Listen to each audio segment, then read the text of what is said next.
is Susie from Trauma Informed Parent. I'm here today to talk about trauma-informed art therapy. And with me, I have Lisa Donohue-Olivieri. She is an art therapist. She has been an art therapist for over 16 years. She works with children, adolescents, and families, and specializes in working with those who have suffered trauma, anxiety, depression, and substance abuse. And Lisa is an art therapist here in Newtown, Connecticut at the Resiliency Center of the Newtown Resiliency Center, if I've got that right. The Resiliency Center of Newtown. Hi, Susie. How are you? Good, thank you. I want to ask you right off, what differentiates trauma-sensitive or trauma-informed art therapy from, say, regular art therapy? So there's, I wouldn't say there's a huge difference. In all art therapy training, we are learning about trauma. Trauma often shows up in artwork, usually in the way that a person will use materials or sometimes in different symbols that a person might use. So sometimes the artwork will show signs that there may have been trauma, and that may be a way to help a person to start to talk about it. And in other ways, when we are working with people, for instance, in Newtown, where we know that there's been a trauma, we use the art materials and the art making process in such a way as to help the person to self-regulate and ultimately to help them process the event. Does the very act in itself of painting or drawing or sculpting or whatever the activity is bring on self-regulation? Very often it does. There have been studies that have been done that have shown that the process of art making reduces cortisol in the body. Cortisol is a hormone that gets excreted through the adrenaline system when we go into fight or flight mode. Wow. What have you been seeing lately during this coronavirus epidemic and quarantining? Have you seen evidence in kids of fear and anxiety? Unfortunately, I'm not seeing, I guess, some. I'm not working with a tremendous amount of children right now. So the ones that I am working with, I think, are dealing with some of the same challenges they've been having all along. What I'm a little concerned about, particularly for them, is that when somebody's experienced a trauma, what helps them to feel regulated and grounded is being in an environment where the adults are regulated and grounded. And unfortunately, I think all of us are struggling right now. Yes, definitely. I've seen or I've had a lot of parents on the Trauma Informed Parent page ask for easy and quick, easy to do tools they can do at home with their children. Many of the parents on the page have children who have endured trauma or adversity, and especially now. What kind of art-based activities can you offer people that they can do at home that can specifically help kids who are struggling? My first go-to is anything that's going to be soothing. So perhaps if there's a particular color, their favorite color, something that they find peaceful and soothing, figure out how many different ways that they can use that color. For maybe a teenager, somebody who's a little bit older, I might suggest creating a soothing color collage. Go through a magazine and let's say your favorite color is green. Find as many different things that are green as you can find and create some sort of a mosaic or an image, something that. And anything that has some sort of a container.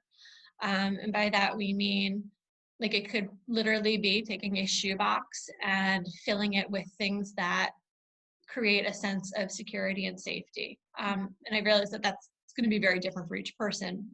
It might be a piece of fabric that feels really soft and comforting to touch.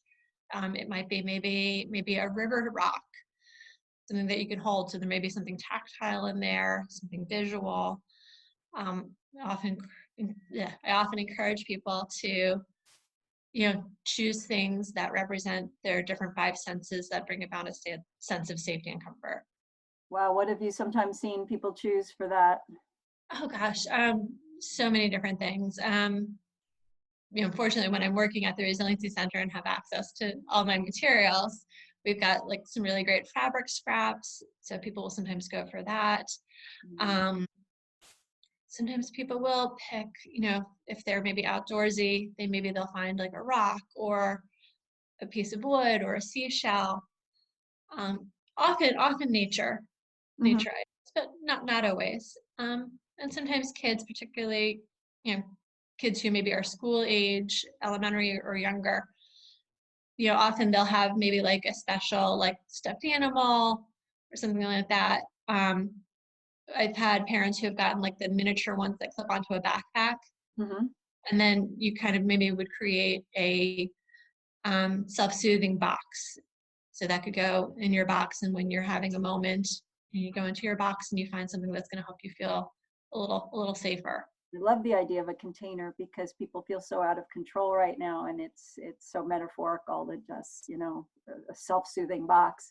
So container and picking a color. Any other activities that you've seen kids who have endured anxiety and trauma specifically gravitate towards? And I also encourage, and I've come from an art background. I'm not a dance music therapist. I've had the fortune of working with a few over the years.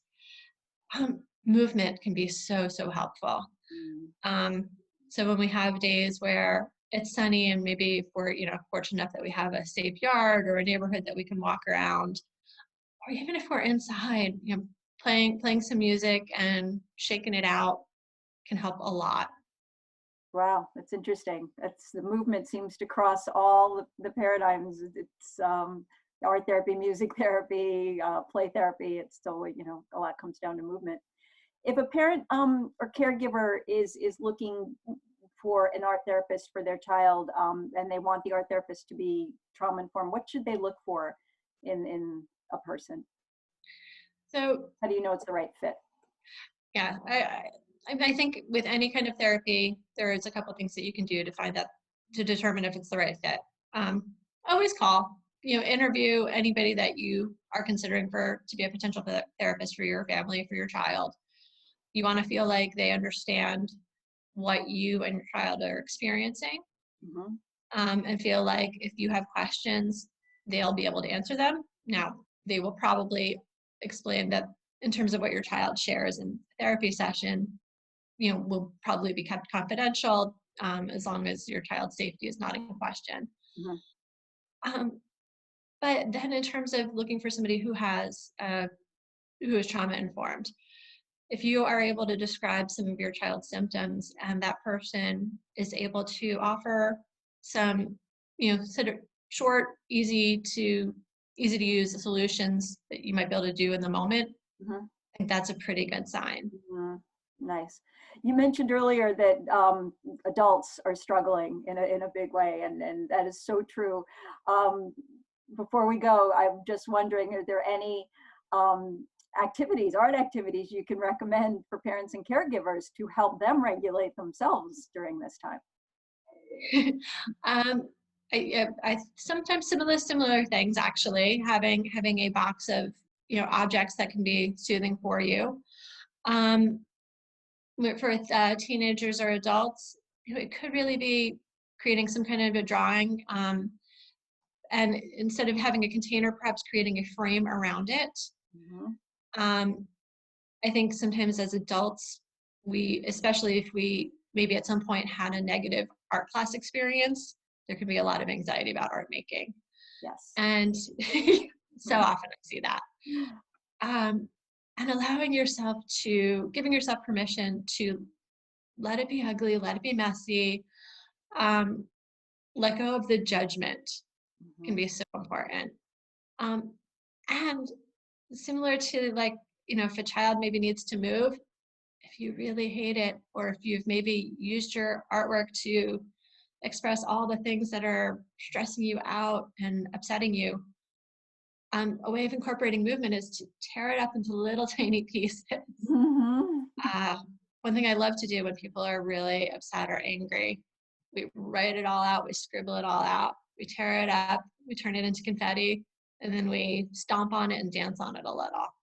Nice. Do you often get children or adults who don't want to talk about how they're feeling at all? And then how do you use art to how do you segue then into something that they can create?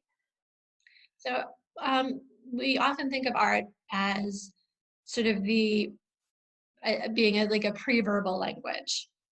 Um, so if I have somebody who, may or may not be dealing with some issues, if there's some signs or symptoms, and that's why they're coming to me, but I don't know exactly what is the source, Mm-hmm. I'll often encourage sometimes some kind of a free art, open art, create whatever is speaking to you. Um, Another great way to do that would be to create maybe just a 4-panel cartoon. Mm. Um, you know, Come up with 1 or 2 characters that have some sort of a dialogue. Chances are something in those characters, something in that dialogue is going to be symbolic of whatever that person's struggling with. Wow, I like that a lot. Thank you very much, Lisa. I really appreciate the tips and the conversation. I really appreciate you joining me. This is Susie from Trauma Informed Parent. Thanks for tuning in and wishing you well.